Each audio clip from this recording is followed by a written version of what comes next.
Hey, Luke, I'm here. Can you hear me okay? Yeah, sure can, mate. How you doing, All bud? right, sounds good. We'll give a few minutes for some people to come in, and I have this open on a live stream on YouTube as well for members of the group and everything, and maybe ask some questions as well. No dramas.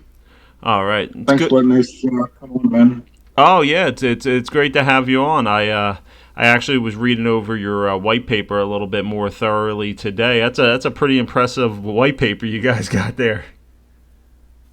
Yeah, there's been a few comments, man, that it's a bit on the long side, uh, uh, but we're trying to put like sort of a 3 to 4 page like pitch deck together so that those that don't have the patience or the attention span to get through the 47 pages or whatever uh, can do so without taking a nap or 4 lunch breaks. Yeah, I noticed that. I was like, man, 46 pages. I got through it, but I was like, yeah, that's a lot of information for sure. Yeah, I just got so sick and tired of reading white papers that were just lame as fuck. Right. Like you read them, and you actually came away from it with more questions than what you had answers. And yeah, I wanted to make sure that I guess when we put this project together, that people were getting, I guess, the full information and came away with it with a really good, I guess, feel for what we were trying to do. That's great. Now, what stage are you in right now? You've launched already, correct? No, no, we're still actually in, I guess, a second stage private sale. So we had a first round private sale that was 690 BNB allocation, Nice. and we're about 50 BNB off, like filling out our second 700 BNB like allocation before we'll go to uh, obviously final pre-sale before launch.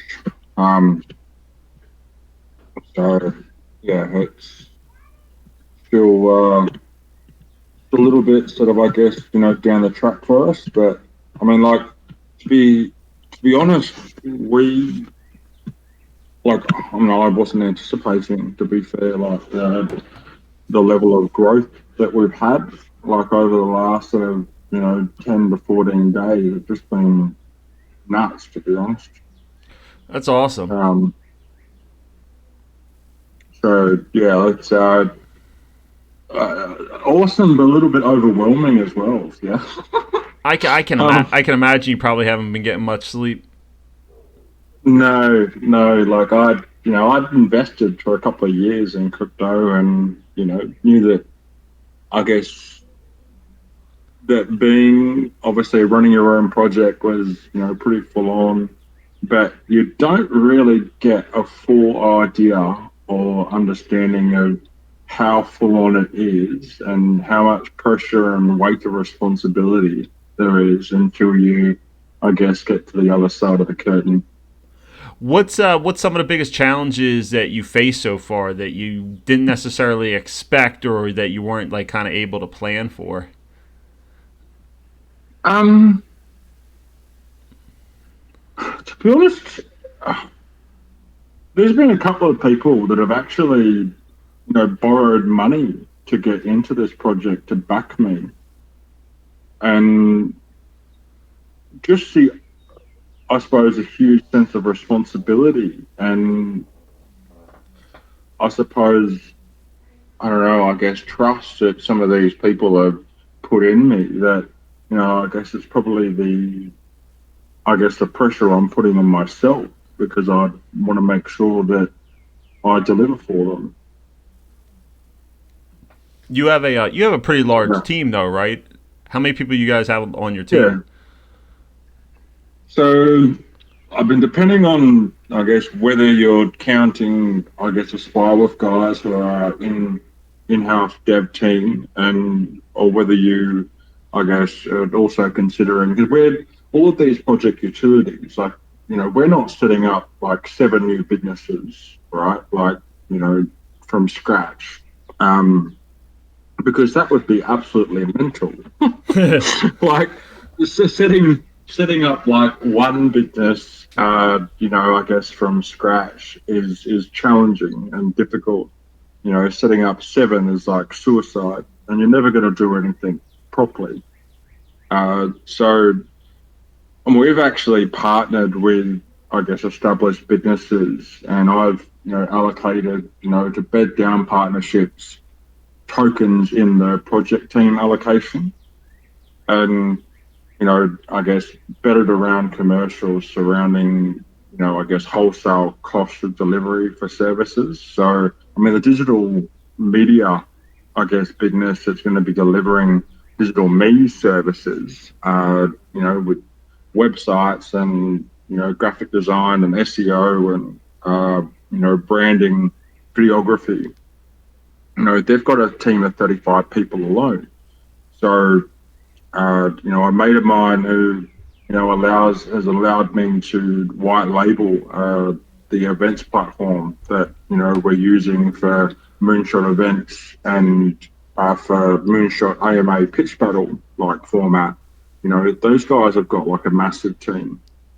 So, but I mean, if we were to just talk about, I guess, the guys in our project, you know, core project team, and admins, there's probably about 25 of us. Yeah, it's pretty large. That's good. You gotta have a good team that you can rely on and depend on, because you're only one person and you can only do so much. And if you take on too much, then other Man, areas like, struggle. yeah, absolutely. And to be honest, like I've been so freaking blessed. Honestly, like some of the guys that have come into the team, you know, I guess in the I guess the admin guys have just, you know, really gone above and beyond. They've, you know, I guess really they believe in the project vision. Like some of them have actually they're ex-miner or private sale investors, and they've just, you know, devoted their time, their energy, their, you know, I guess love for what we're creating here, and you know, putting together, you know, like different social content, and you know, like Victor, one of the guys, like in the gang, like from Brazil, he's helped us out, you know, fast track merchandise, you know, and a whole stack of, I guess, different videos and so forth. So it's like, it's really humbling, to be honest, that you know you create, I suppose, a concept and you're trying to achieve something, and people, I guess, believe in that vision and just run with it, and you know, I guess start to care about it as much as what you do. And yeah, just been unreal, you know. So why don't you? I'm going to give you the floor with this, because this is your AMA. I just wanted to chat with you a little bit while we waited for some people to come in, and a lot of my group doesn't come on till later in the night. I have a weird group of people in the aspect that we're all over the place as far as hours. So a lot of my group's actually asleep right now. And where are you located right now? Are you in Australia? Yeah. In Australia on the east coast, in a place called Newcastle. It's about, I don't know, 2 and a bit hours, like north of Sydney. All right, and so you're next day already. You're already on Tuesday. Yeah, we are. It's early morning for you. It's only dinner time over here on the east coast of the U.S. here for Yeah, so me. So, it's just like 10:09 a.m. Tuesday here. oh wow, so you're 15-hour difference. That's about as big as it gets.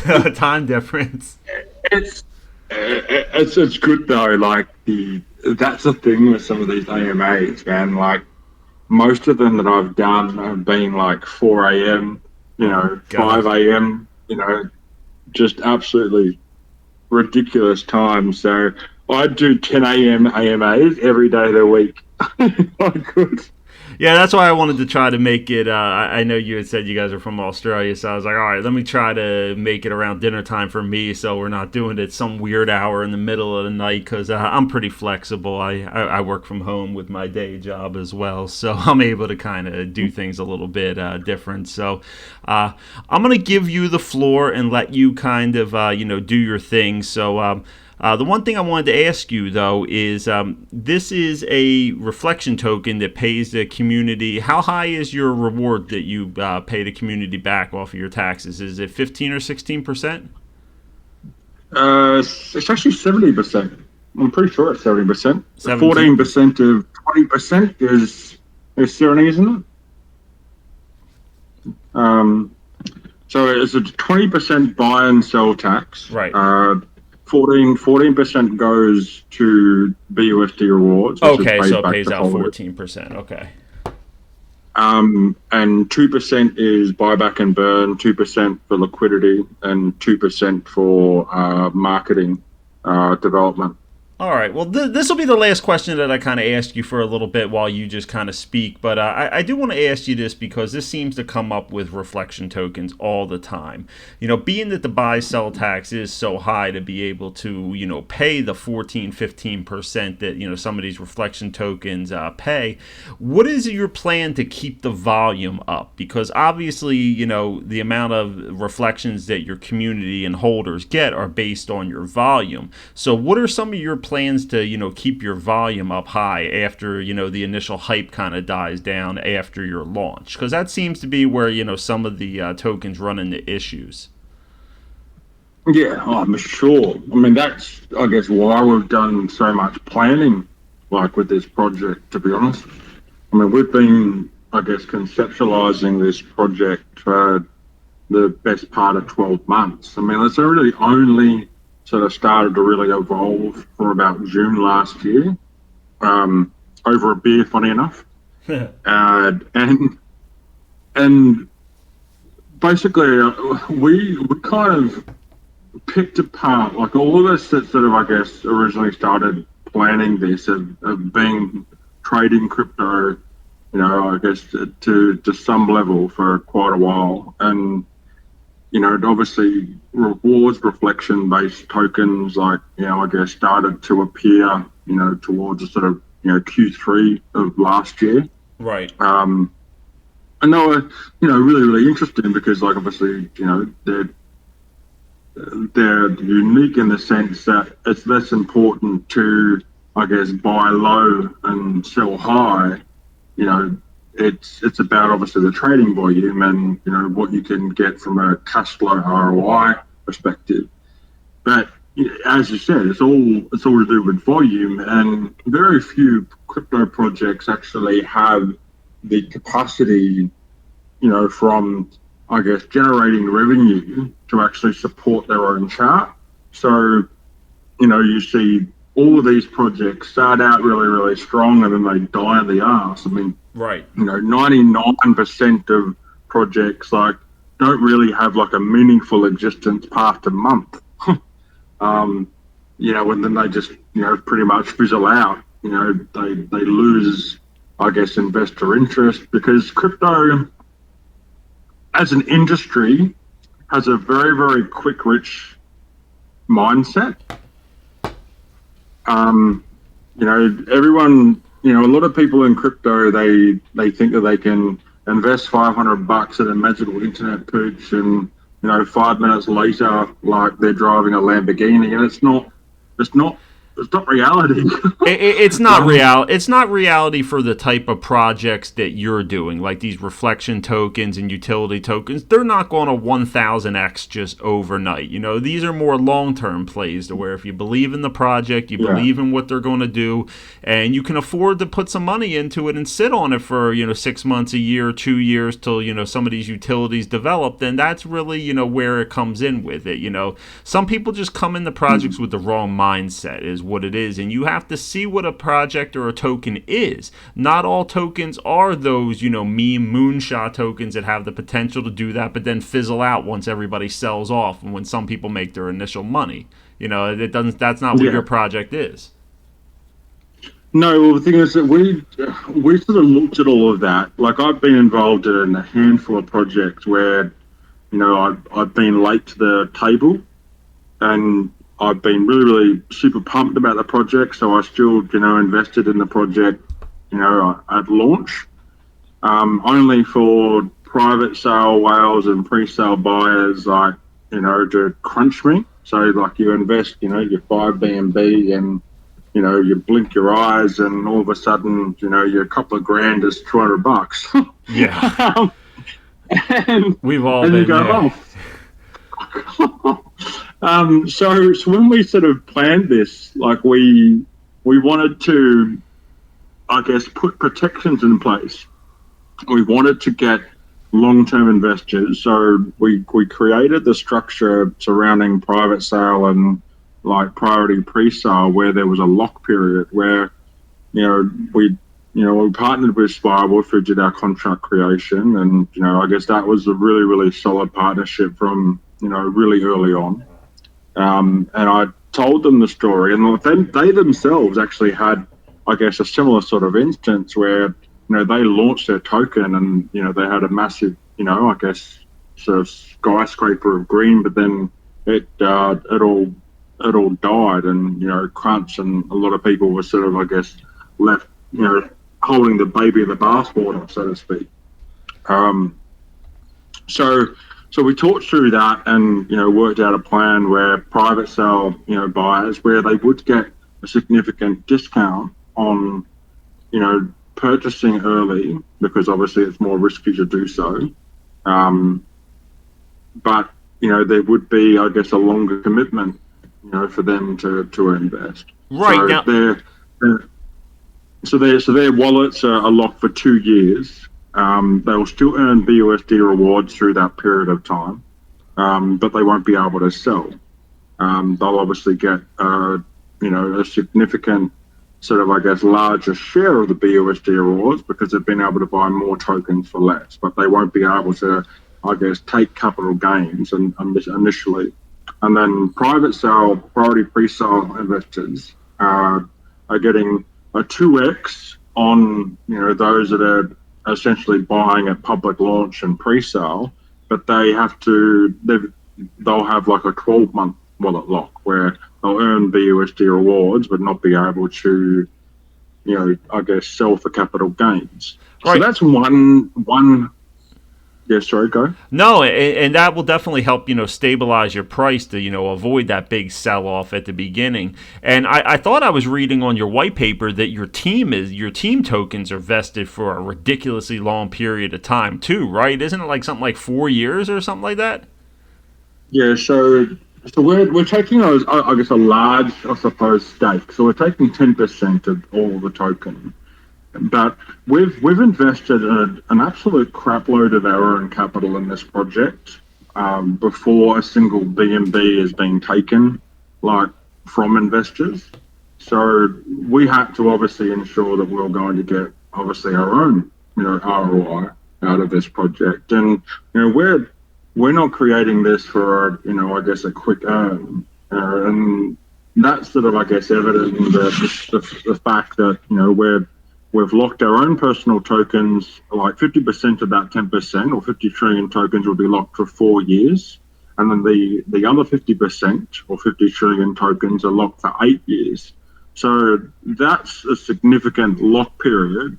And that also, I guess, provides, I suppose, investors a greater level of security and trust in the project team that we're not, I guess, in it to grab your money into the project and then piss off.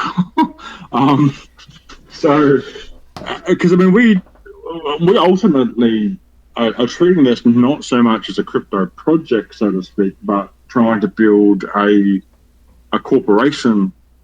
I guess it's probably more to kin because we have created an Australian incorporated entity, Reward Miner Proprietary Limited. You can go to the ABR website and throw in Reward Miner Proprietary Limited, and it'll pop up. We've gone through directors' ID verifications, like which is better than KYC, like from an audit company. Um, and we've had to, because we're integrating like a multi-level marketing, compensation plan, the business opportunity. We've had to, really, I guess, dot our I's and cross our T's. We've spent, the best part of 30 grand, 25 to 30 grand just on legals to make sure that all of our public facing documents are actually within the legal guardrails, so to speak. So, uh, and get guidance on what we can actually claim, when we're advertising multi-level, this multi-level marketing opportunity. Which, to be honest, it's going to be tough for us because all of the commissions are paid in reward miner coins for any promotion that leads to sales revenue. It's not paid in fiat; it's paid in reward miner coins that then earns these people, I guess, passive USD income. Because it's being paid in, I guess, token that has not yet started, I guess, trading yet, there's no way for us to actually verify, I guess, projections on multi-level marketing agent earnings. So until we actually have sort of, a 3 or 4, 6 month, I guess, average of trading volume, we can't actually provide any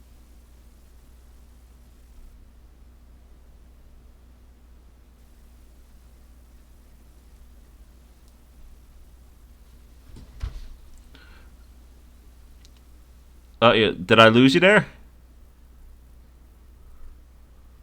all sorts of Oh, there we go. neat and nasty shit. So So why don't you tell everybody when is your plans for launch? So for anybody interested to get involved with this project, start obviously doing your research into it. When do you guys plan on launching? So, worst case scenario, we're going to be launching on the 31st of July. So, we're presently in the process of bringing all of our websites live, and I'll just throw down some of them in the chat here for people to have a quick quiz. Now, these aren't complete, but they're like work in progress. Content and pages have been like built out at the moment. So that's Moonshot Events. That's our like bespoke online events management company that's going to be doing, I guess, signature events like Moonshot pitch battles, but also actually selling, or hosting, events for businesses that I guess want to communicate or I guess have you know conversations with their customers on like I guess a larger scale to provide them their value proposition. And who This one, and who do you anticipate your customers being? well, both myself, Drew, and Andrew, they're we're like all I guess got large I guess networks in the I guess the resource construction and material and mining sector. So even Callum, like Rideout, our sales and marketing, like head of sales and marketing, he works for a mining technology software company. So the core markets that we'll be focusing on are, I guess, the material sector and mining industry, because that's where our network is.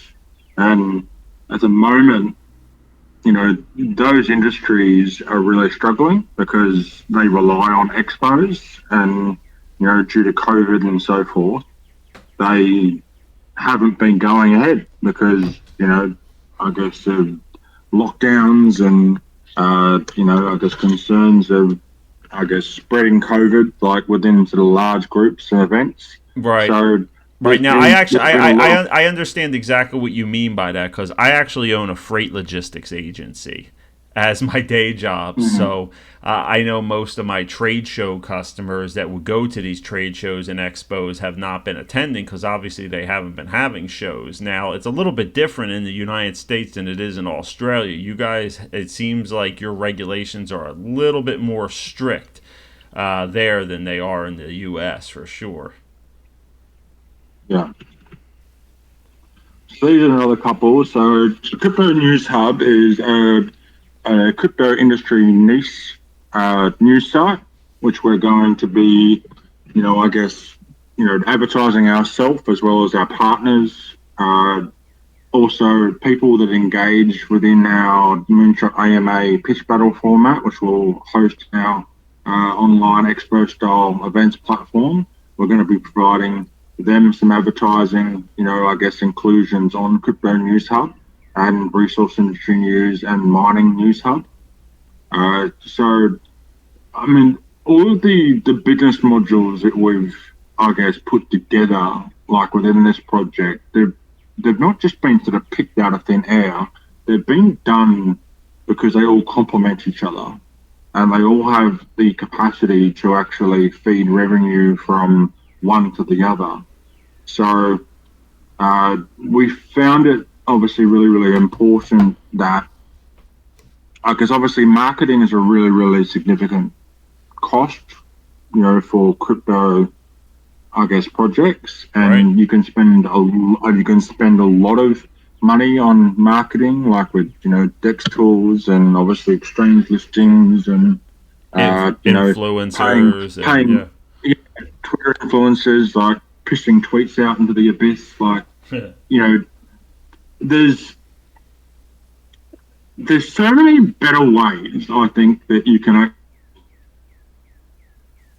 I suppose, get your message across.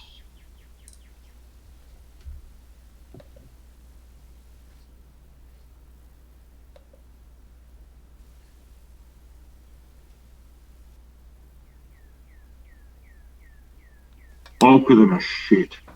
Like the bulk of them really have no connection with their audience. Like they're they're pushing tweets out to, I guess, a follower base is probably like full of fake accounts, to be honest.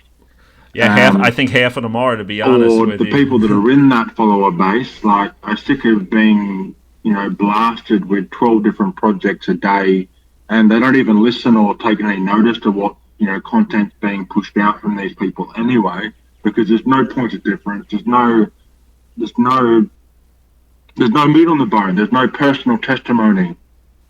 I mean, I think that the most powerful form of advertising is the results of your customers. Because if people have obviously invested in the project and they've made money and they've gone out of their way to, like, we're going to have a rewards dashboard day one, we're going to give them the means to which, people can show their friends and family, their circles, like, people in their circle and, strangers that they bump into in the street, you know, like what kind of investment they've got themselves into and how well they're doing. But that's on us to actually give them those results. So I'm more interested. Yes, we'll do some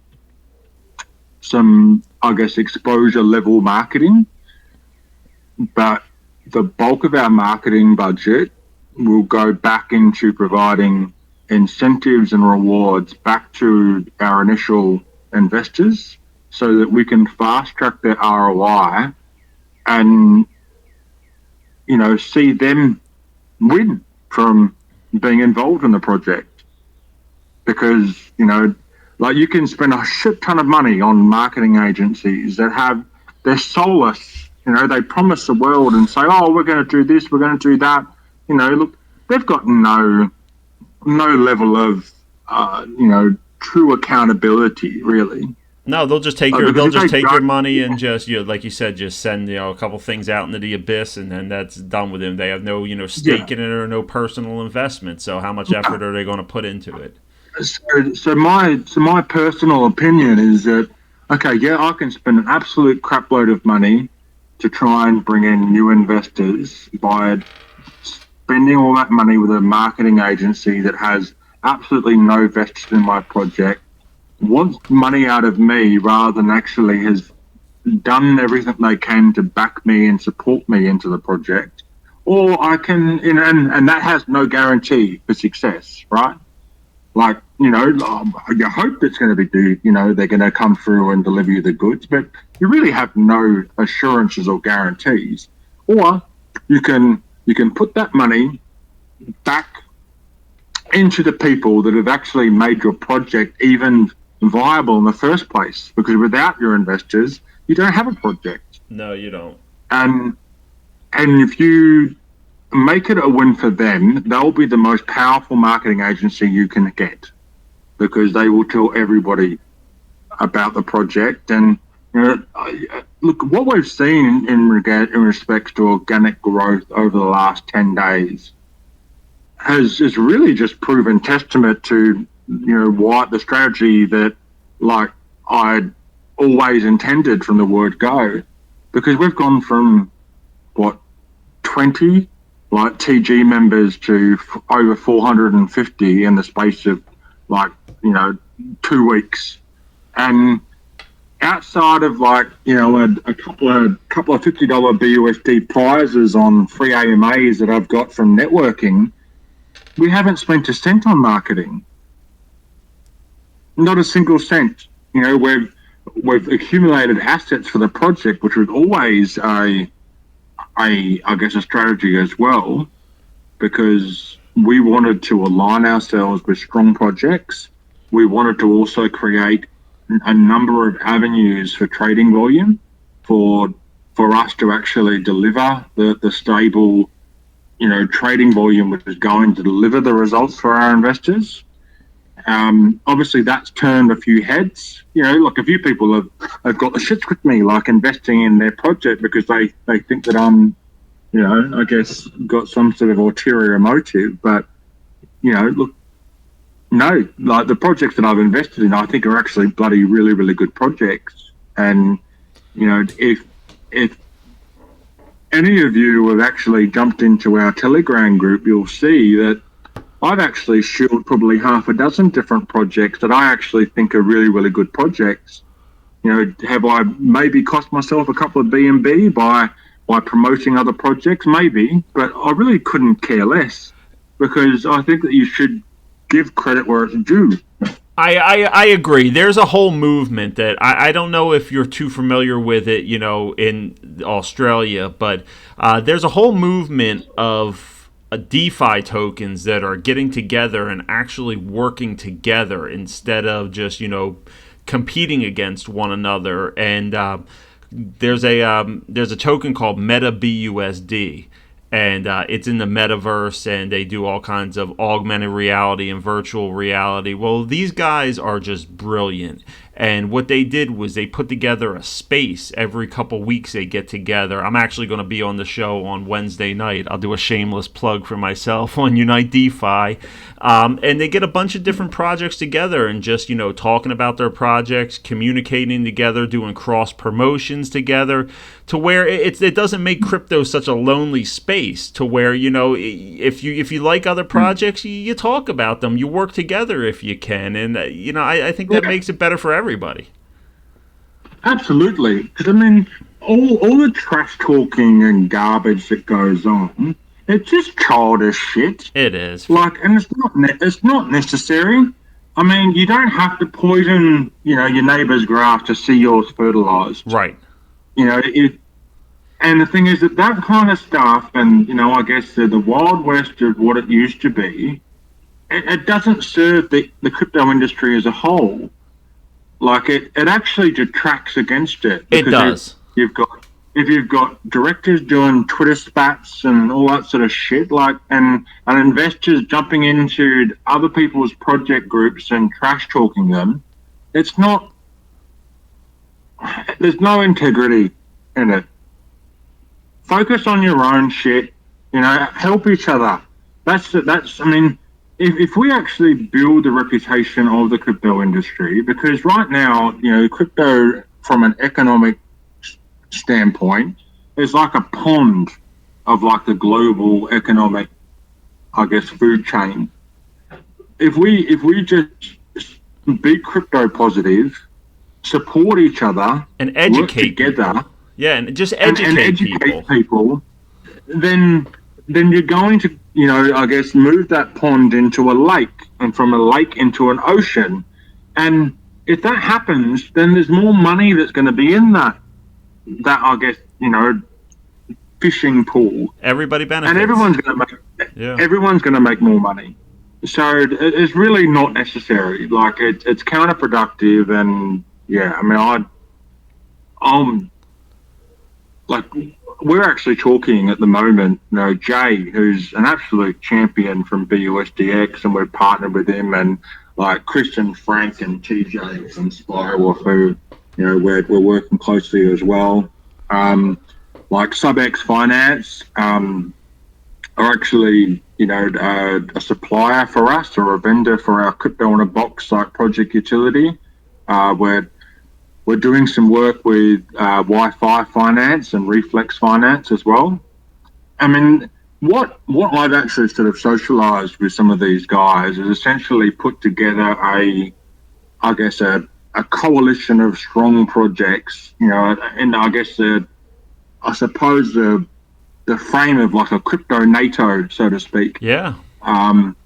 where we all rally together because we're all projects that have, I guess, similar synergies, and I guess the same end goal to not just make money, but to make the crypto industry stronger and safer for investors. And if we can raise the bar of what people expect from a crypto investment product, then people coming into the market are very much less likely going to invest in friggin', like Mickey Inu or floppy, like whatever. The shit Like, coins. Yeah, those shit coins. Because the truth of the matter is 95% of those tokens are going to be gone within a year.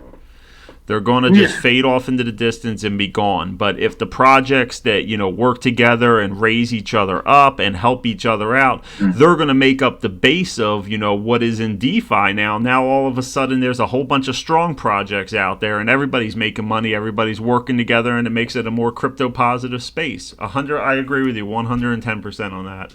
yeah. And the thing is that there's so much benefits. Like, you know, obviously all of it, regulation is coming to the crypto industry, whether we like it or not, because the governments want their share of the pie. They want their taxes, and we've kind of been getting a free run for a while, and that run is coming to an end. Now, a lot of crypto projects are, I guess, seeking legal advice, and trying to understand whether they would be deemed on, obviously regulative or governing bodies like HitList, because they would be, whether they'd be deemed a security or not. I mean, realistically, all cryptos are securities. Like, and anyone saying they're not is kind of deluding themselves, really. Like, because we all, like, by definition, if you've sold tokens or promoted the sale of tokens, then you're a security. And everyone's had a pre-sale and a private sale. Like, so just the word sale means you've promoted something. So, but look, I think regulation is going to be a good thing for crypto. I mean, the banks and so forth, they know that crypto is too big now. They can't kill it. If they'd acted sooner, they probably would have been able to. But now it's too big. Yeah, because I think the government can go after, the centralized exchanges and, the big guys like Binance and crypto and all those guys. But I don't know how much they can really get their hands on the, the decentralized stuff. Yeah. I think it's going to be hard. And to be honest with you, I think 99.9% of the government has no idea what the difference is between centralized and decentralized exchanges, and they just lump all the crypto together. Yeah, man, I'm telling you, when I was like going through the process of researching this project to see what we had to do and what our like obligations were and so forth, and the Australian Security Investment Commission have got a section on their website about crypto and, the classifications and so forth. The thing is, they have absolutely no fucking idea. No idea. Like, and the thing is, if the government don't understand crypto, they can't classify it.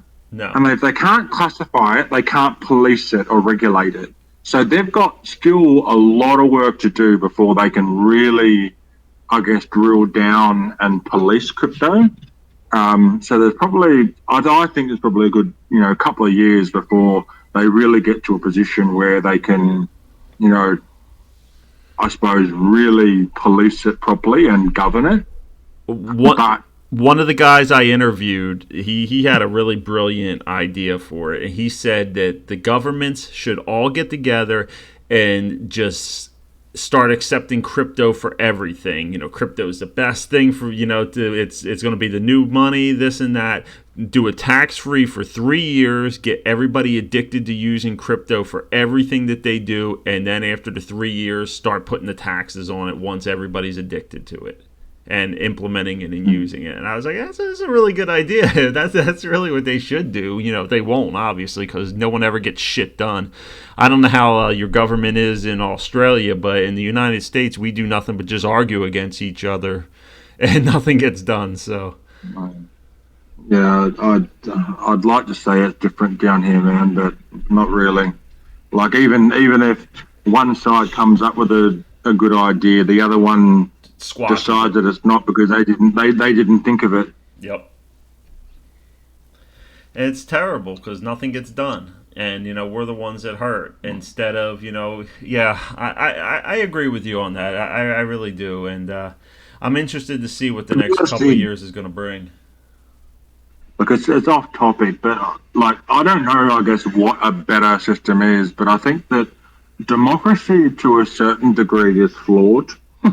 Because if you, particularly with, I guess, a two-party preferred system, right? I mean, you guys have got like Republicans and Democrats, we've got Liberal and Labor. So in order to get elected, and achieve, I guess, any real level of difference, you've got to side with one of Liberal or Labor in Australia. And, to do that, to a large extent, you've got to play party policy and sort of fit in with all the big rigs in the party, right? To make sure that they're going to back you with, I guess, support for advertising and all the rest of it. So you play party politics, and you might get yourself elected. The thing is that a lot of the people that get into politics have actually got really, really strong ideals, and they go into politics with the right mindset to make a positive difference. But by the time they actually get to any level of power, they've had to, I guess, jeopardize so much of their own morals. You'd and have to compromise. Yeah, you have to compromise who you are. You're 100% right. That basically they're just as corrupt as the people that they sought to be elected to replace by the time they get to anywhere where they can actually do anything. Yeah. The problem with the two-party system in the United States is, you have Republicans and you have Democrats, but then really only about 20% of people fall into those categories. And then you have 60% of the people who are kind of just, in the middle and not represented. And they have to pick one of the two options, and it's, you could pick independent, but you're really just throwing your vote away, because it has no traction. But yeah, I mean, it doesn't necessarily represent, the majority of the people necessarily.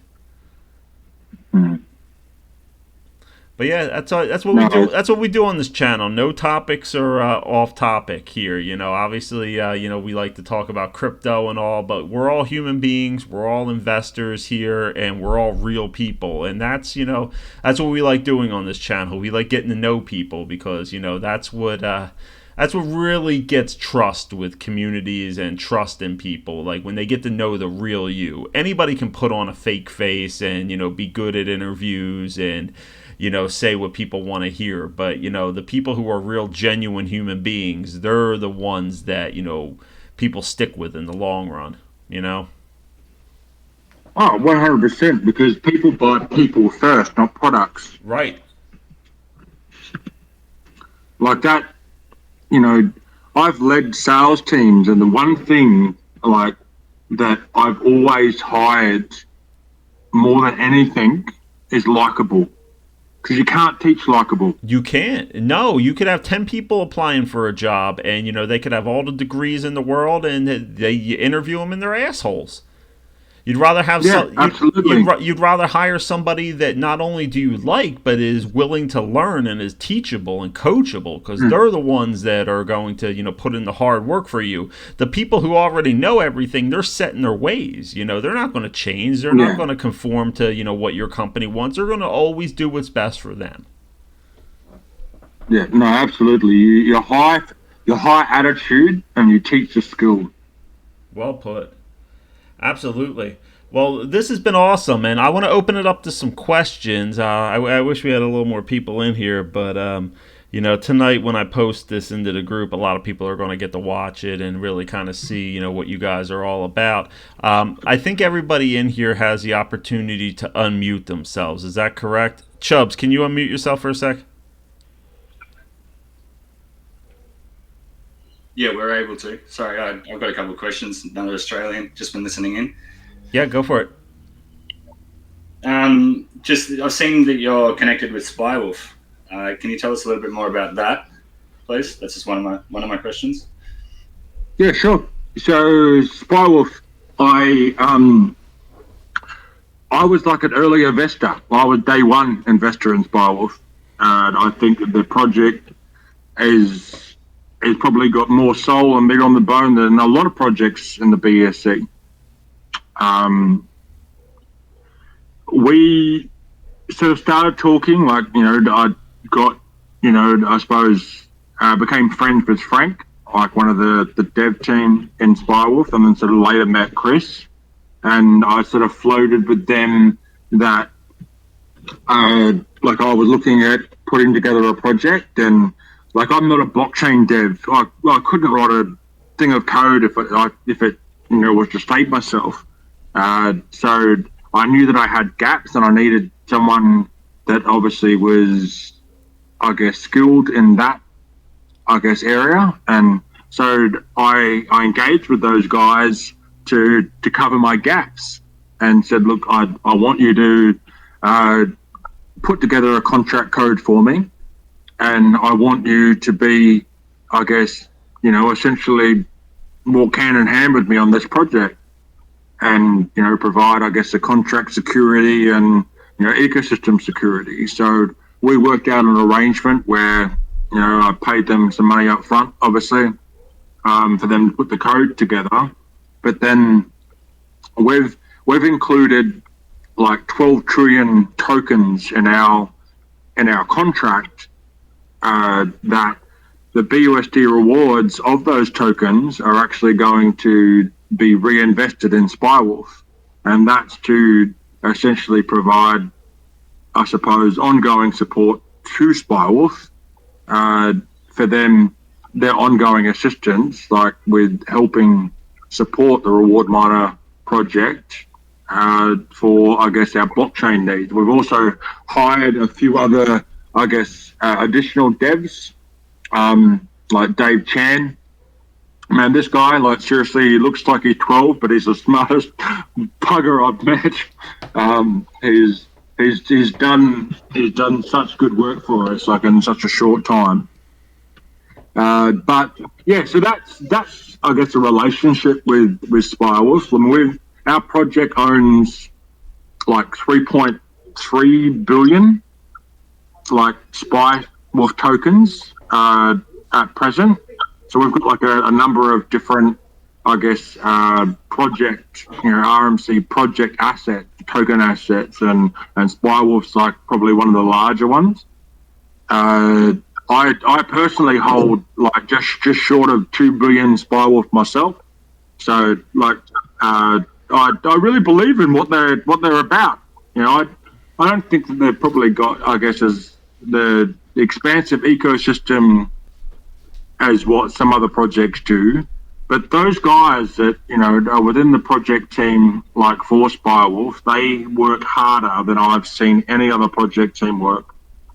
And they, to be honest, they're just working through a lot of project utility at the moment. So to give you some inside information, that if you're looking for something that's going to bounce in the near future, I'd look into Spiral because they've got a lot of stuff coming through. But they've actually like postponed, I guess to a large extent, a lot of the project utility that I guess other projects focus on and bring through, because they've actually been trying to improve the industry.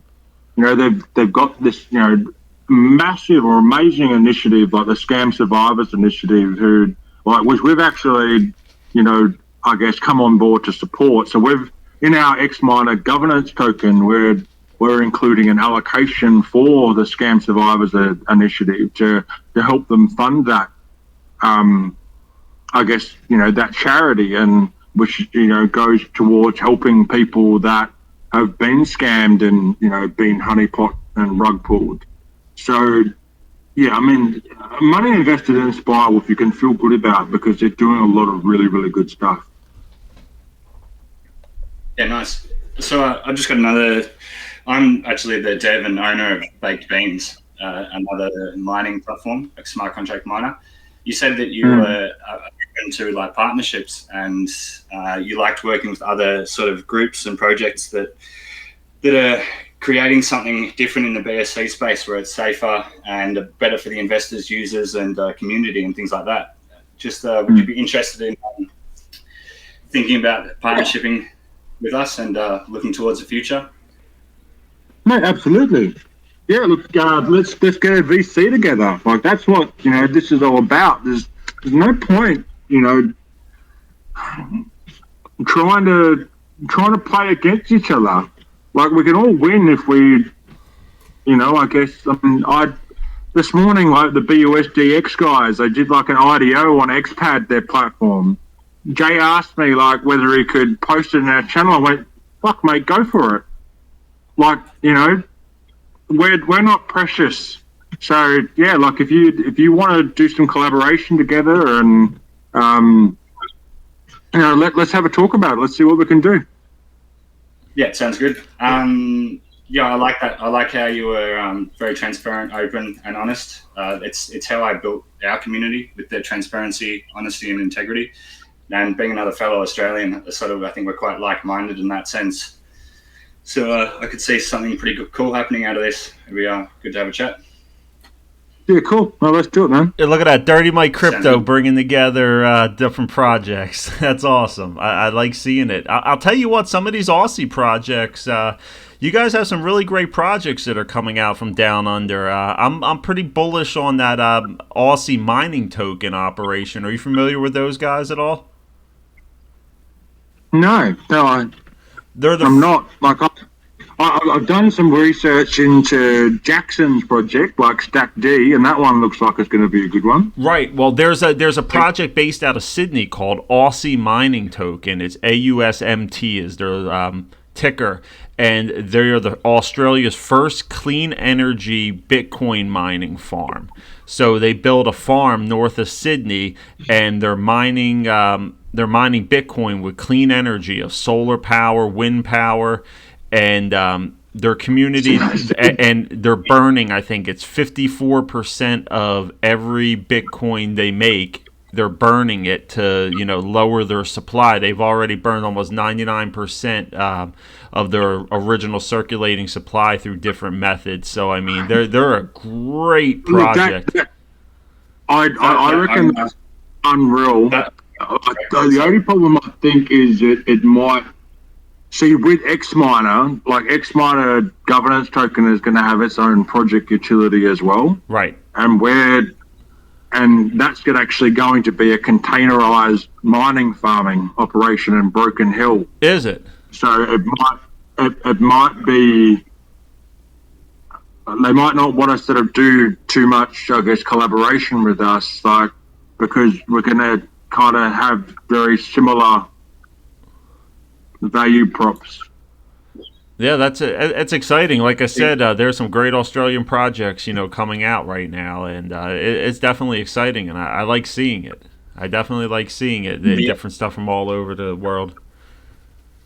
the owner of that company, that project, is actually in the Baked Beans Whale group. I speak to him a fair bit. It's very interesting what they're doing there. Yeah, It's it good to is. see. He's going to be on the channel on Friday night here, Saturday morning. Yeah, he's going to be on doing an AMA on the channel as well. But yeah, it's some interesting stuff that they're doing for Do you, sure. do you, do you know like how he's actually going to set up his rig? Because like we've a mate of mine actually owns like a container company, like in Newcastle, and like they've got a structural engineering, I guess, sort of off sprout from this container business. So they do like site sheds out of containers and pools out of containers, and Yeah, he's it's doing amazing what you can. yeah, he's doing like wooden storage sheds. They don't look like storage. They're not shipping containers, but I know they set up. They're turning the miners on next week. Actually, they've already received all the miners, and they're just finishing up, building the housing units for them, and they already have the clean energy, going, and yeah, it's going to be an interesting project for sure. I'm curious to see how it plays out. Has he gone Solar there? power. Yeah, solar power operated. Yeah, well, that's why we're gonna, I guess, deploy ours like out at Broken Hill, because they've just done like a massive solar farm out there. Yeah. Like, there's a massive discount for the Broken Hill community, like for power, because that was one of the ways that they like got it through. I suppose I guess the local electorate, that the local community wanted obviously some benefits from having this big like eyesore solar farm like dumped out there. So but we'll have like our own solar grid or set up, and dual power like on like the side as well. But yeah, look, it might be a good sort of conversation with those guys, because obviously buying power when you're buying miners is really important. Yeah. So if we both have, I guess, a need to buy miners, and maybe there's something we can do in that regard. Yeah, absolutely. After we're done with this, at some Do you point, know I'll get you in touch with them. Do you know what are they S19 XP Pros that he's doing? Like, there's a new. I don't know if you can actually get them yet, but like we've been doing some research, but they're like a 140 terahash output. They're basically the V8 of crypto miner. I know they're ASIC miners, but I don't know specifically what the models are. I'm trying to look through their group right now and see if they have anything listed of what the miners actually are. But yeah, some of these miners are hard to get. Oh yeah, and because of mining being obviously a lot more popular these days, like a lot of the mining stores, they just ream people, and they're Oh my charging God. like Yeah, massive the secondary market on miners is just absolutely crazy. True story. I did a little helium mining for a little bit, but it was just a complete waste. And I bought a couple helium miners, and I ended up selling them on eBay for 3 times what I paid for them. And it's crazy what people are paying for those things. So this is a guy that we're going with. I just posted it in the chat. Let me take a look.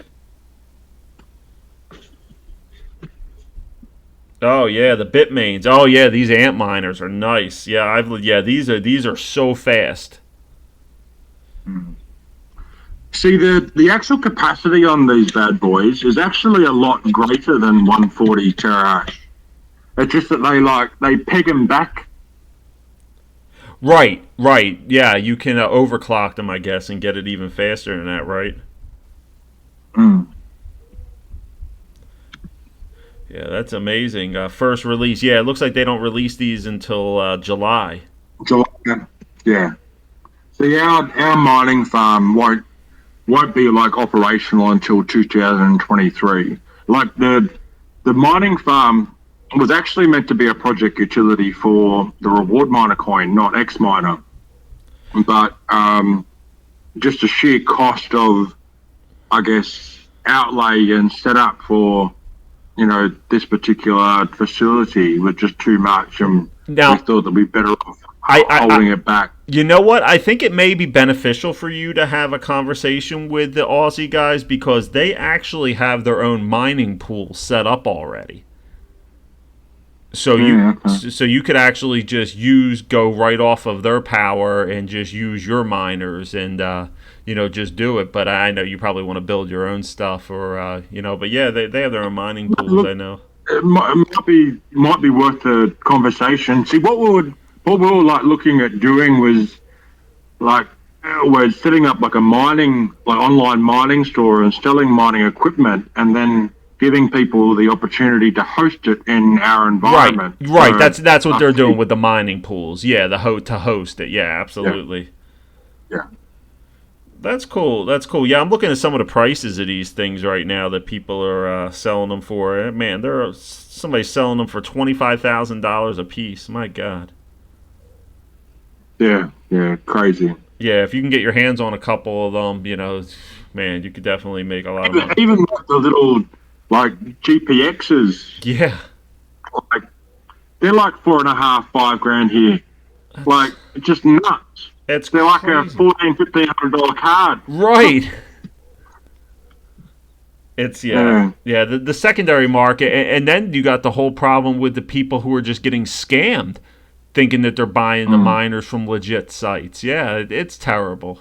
That's another space that's awful.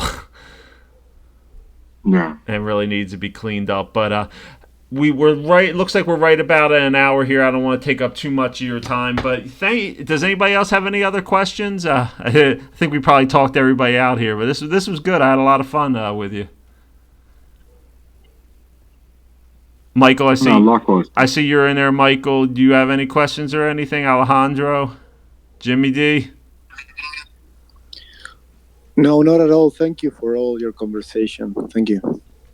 Awesome. Well, thank you guys for joining. I'm going to be posting a video in the group later on. And Luke, I'll get you a video over for your group as well for people who weren't able to tune in to watch to listen to the interview. I'll get that over to you in a little bit. No worries, man. Cheers. Awesome. Thank you so much for joining. And you're definitely a friend of the channel. And we'll be talking again and doing something shortly. I know it. All right, cool, man. Bye. All right, great. Have a great night. Day, actually, morning. Good night. Take care now.